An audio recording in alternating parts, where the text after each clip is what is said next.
அனைவருக்கும் வணக்கம். இந்த சந்தர்ப்பத்தில் இன்று பட்டம் பெற்றோர் அனைத்து மாணவ மாணவியர்களுக்கும் என்னுடைய நல்வாழ்த்துகள் தெரிவித்துக் கொள்கிறேன்.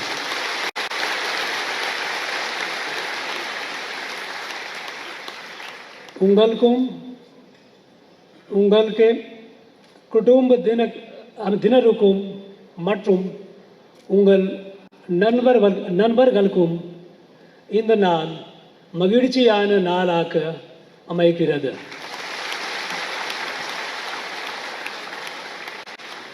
This day of pride you have earned with your hard labor, with your determination,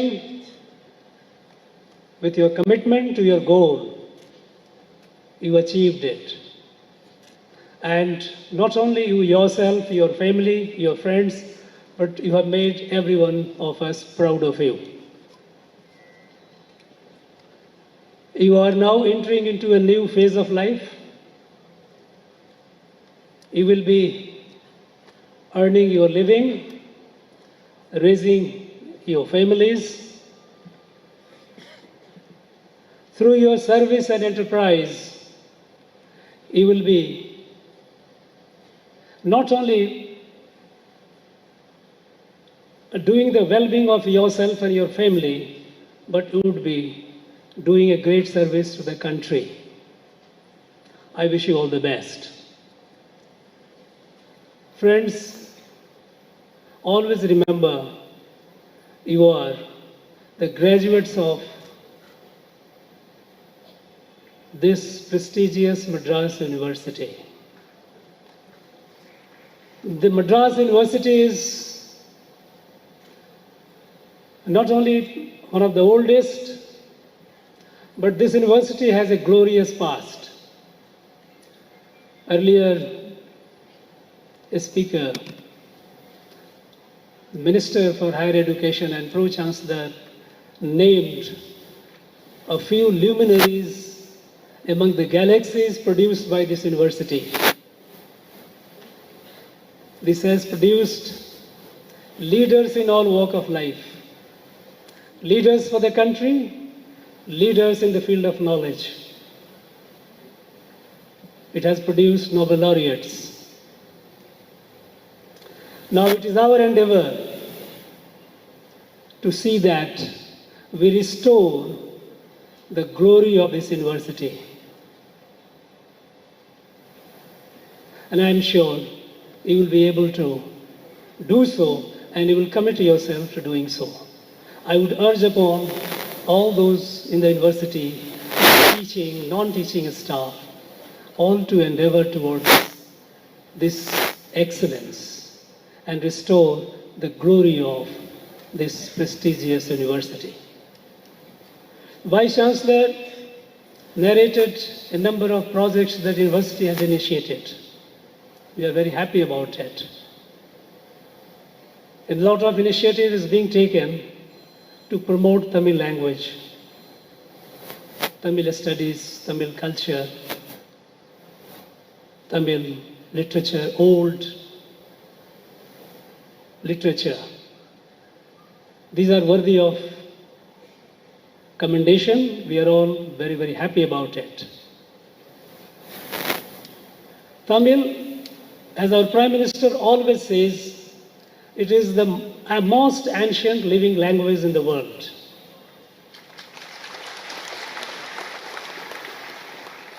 It is enormously rich. It's intellectual and spiritual and literary content. This must spread deep and wide. While in Tamilnadu, we must continue our effort to spread Tamil in areas where it is not yet reached. And our Prime Minister, in the recently held meeting of the Chief Justices and Honorable Chief Ministers, he stressed on the need of using the state language in the high courts, because those who go and seek justice, they must know the language of justice. And we have to endeavor our best to see that this language, Tamil, is introduced in the High Court of Madras. Chairman UGC informed me that he is persuading all the law colleges to give their degrees in their state languages. And we would like the law university in Tamil Nadu also to follow the suit and give the degree to the law graduates in Tamil language. Friends, while we are all very proud of our rich heritage of Tamil, I think it is also a time to take the flag of Tamil to areas outside Tamil Nadu.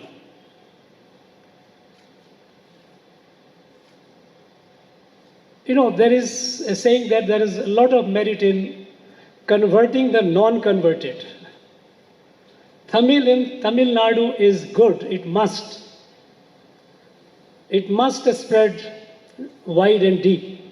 But Tamil, by virtue of being the most ancient language and rich language, it must spread out to other parts of the country. Prime Minister took the initiative and set up a chair in Banaras Hindu University. It is the Subramaniam Bharati chair for the promotion of Tamil.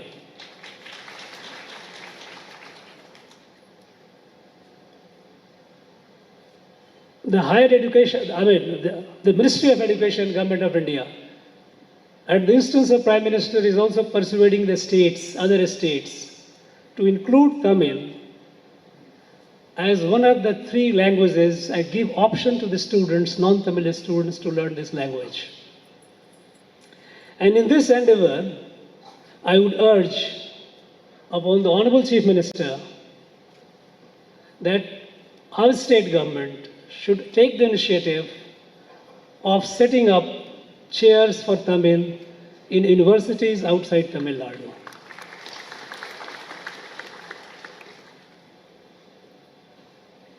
The benefit of richness of Tamil must be reaped and enjoyed by the whole country.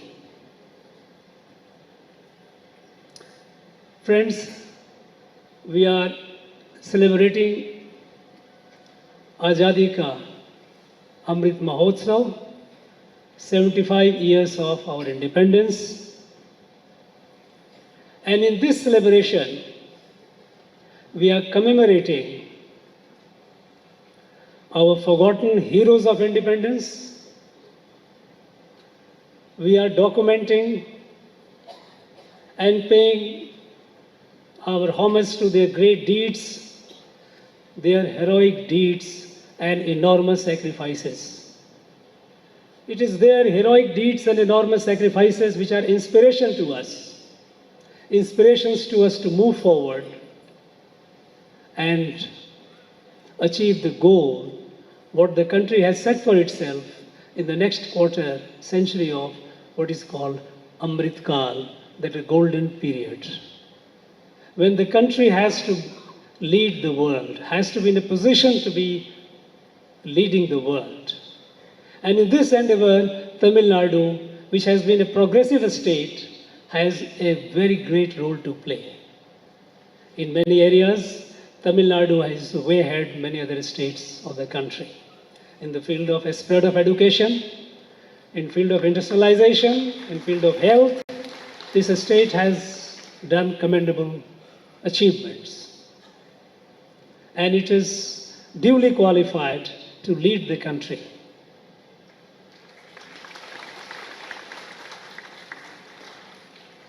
Friends, in this 75 years of our independence, we are also trying to rediscover the forgotten glorious past of ours. This country had a glorious past, not only in terms of cultural and spiritual heritage in the field, but in all other fields as well, all other fields of human endeavor. In industry, we were way ahead the rest of the world. When the British began colonization of this country, that was in the decade of 1750, at that time, the industrial production of India and China together accounted for 73% of the global industrial production.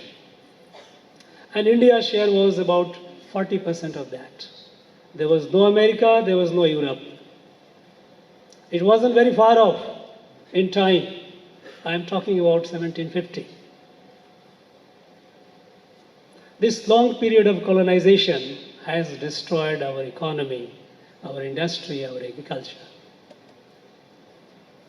And we have been made to believe that we were in a state of poverty, illiteracy, ignorance, all through the ages. Other day, some weeks back, we all felt proud when the Honorable Chief Minister announced in the Assembly discovery, archaeological finding, that in Tamilnadu people knew the use of iron almost more than 4,000 years before. It is a fact. Our people knew the use of iron thousands of years before the others did. And the iron produced from this area was much better in quality than iron produced elsewhere. In 1840, the leading European company, a iron and steel company, was Sheffield. It was a British company. And they sent 1,000 metric tons of iron to Madras port. They were looking for market, and India was a potential market. And they couldn't sell that iron. And when the question was asked, why is it so? The then governor of Madras presidency gave a reply worth reading. He said, nobody will buy Sheffield iron in Madras presidency because iron was manufactured as a cottage industry.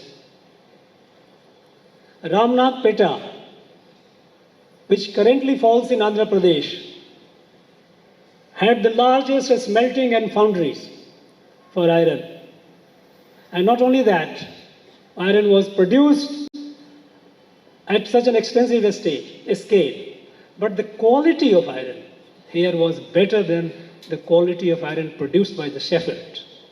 So what they did? They sent their team, they learned this, how it is, the formula, technology of it, for a couple of years. And after that, they killed the iron industry here to ensure that they have the market in India. They did in every field. Friends, we were way ahead in technology.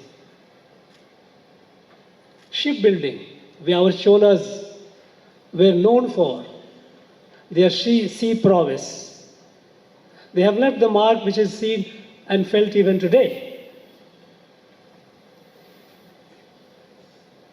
And when the East India Company, which was formed in the year 1600, they came here to Madras. One of the first technologies that they took from here was that relating to shipbuilding. Because they were sea power themselves, but their technology of building ship was quite inferior. And one of the problems that they faced was the waterproofing of the bottom of the ship. They had a problem bringing the ships over long distance. They had to stop in between for repairs. So from here they got the technology. From this Madras presidency, they got the technology and material for waterproofing the ship, bottom of the ship. And then they killed the industry here. In the field of agriculture, there are reports of 1790. They had started colonizing this country in the decades of 1750. Even nearly 4 decades of their having colonized, even then, 1790. Agriculture of Madras Presidency. The data shows in their report, governor's report shows, our average production of rice was 6 metric ton per hectare. I have been told by the experts and the authorities here that our production here is 4 to 6 metric ton, and 6 metric ton is some parts of Delta region, we get that. It was comparable to rice production in Japan, which was the leading country in the world. But then, heavy taxation, control over the land, taking over the land and putting heavy taxation, it killed it.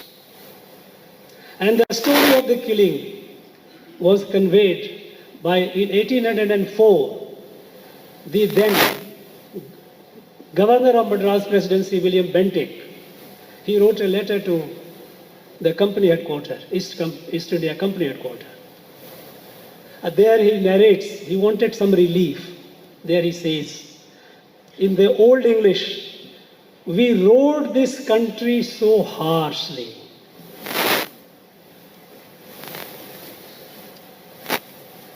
We rode this country so harshly through our excessive taxation that people who were once prosperous have been reduced to lamentable state of poverty. Lamentable state of poverty. And he wanted some relief in the taxation. He was told no. Not only that, he was denied, but subsequently they sent a governor, Thomas Munro. What he did, he further tightened the screw. When he came, 35% of land in Madras Presidency was not yet within the taxation control of the state. 35% of land was community land. And the community land was for the community assets. Schools, Vaidishala, Chaitram for the pilgrims, temples, all these institutions were managed through the community land. What Thomas Munro did, he reduced that 35% to 5%. 30% of that land was brought into taxation. And as a result, all these institutions over the year perished. Ironically, we have that man's majestic equestrian statue right on our Anna Salai, imperial on the horseback. This was the man who perpetrated perhaps one of the worst tragedies on this place, people of this place. Our education system, there are reports of the then governor. Of course, the report is from all over the country, all the 3 governors, Madras, Bengal and Bombay, about the indigenous education system. It's worth reading the report. The governor got the report from all the collectors. The smallest district had more than 500 schools. And what were taught there? The subjects taught was literature, mathematics, astronomy, medicine, advanced subjects. And when it comes to astronomy, it was a very, very advanced science at the time. And our institutions in Madras Presidency, they had a seamless exchange with the most ancient seat of astronomical study at Varanasi. Robert Barker, I am telling all these names for those of you who are curious to make a note of it and do the further study. Robert Barker, astronomer, 1772 he came. When British started conquering the territory and colonizing it, they were very much interested in knowing the knowledge system and extent of knowledge that India had achieved. In 1772, Robert Barker came to Varanasi Observatory, very old. He records it was a centuries old, several centuries old at the time. He writes a report about how advanced was the system, their calculation of planetary positions and all, the movement of planets. His report encouraged another professor of astronomy, John Flair, from Edinburgh University. He came a few years later and he has studied at length. And his report is very, very revealing. He says that the charts of the solar system, which that observatory had, dates back to 3102 before Christ. 3102 before, more than 5,000 years since today. And not only that, there he found something very interesting, that in those documents, those planetary positions, planet Jupiter had 4 satellites and planet Venus had 7. Of course, today with modern technology and all, they have many more. But at that time, the world knew only 5 satellites of Saturn. Only 5. And that encouraged Herschel. Those of you who have studied astronomy would be knowing his name. Herschel started looking into the other satellites. And a few years later, 1788, Herschel discovered the 6th satellite of Saturn, and it is named after Herschel. The fact is that 7 satellites was known here already. This has been the rich heritage of ours. They have been systematically destroyed. I would urge upon some of those graduates, those who would be going for advanced studies, doing further research, please take up the subject of studying the status of education, the status of agriculture, the status of technology, the status of industry in the pre-British Madras Presidency. And you will get to know how glorious that period has been. I think, friends, as we are marching towards, the country is marching towards the golden age, Amrit Kal, we must march with absolute confidence. Confidence in our past, glory of our past, and a determination to restore that glory once again. And I would urge Madras University to take the lead in that. Friends, those young ones, those who have been graduated today, be confident. You are at a unique epoch of history. You have a lot of opportunities. In fact, opportunities in Tamilnadu are far more than many other parts of the state, of the country. Take on the challenge, take the risk. Don't be afraid of failure. We have all failed. I have failed, not once, multiple times. But don't let your failure daunt you, intimidate you. Failure gives you the strength. Move on. As the Prime Minister's message to the youth is, compete and conquer with firm resolve. If you have firm resolve, there is nothing beyond you. Remember, great Thiruvaruvar, when he talks about firmness of resolve, is Kuran 666.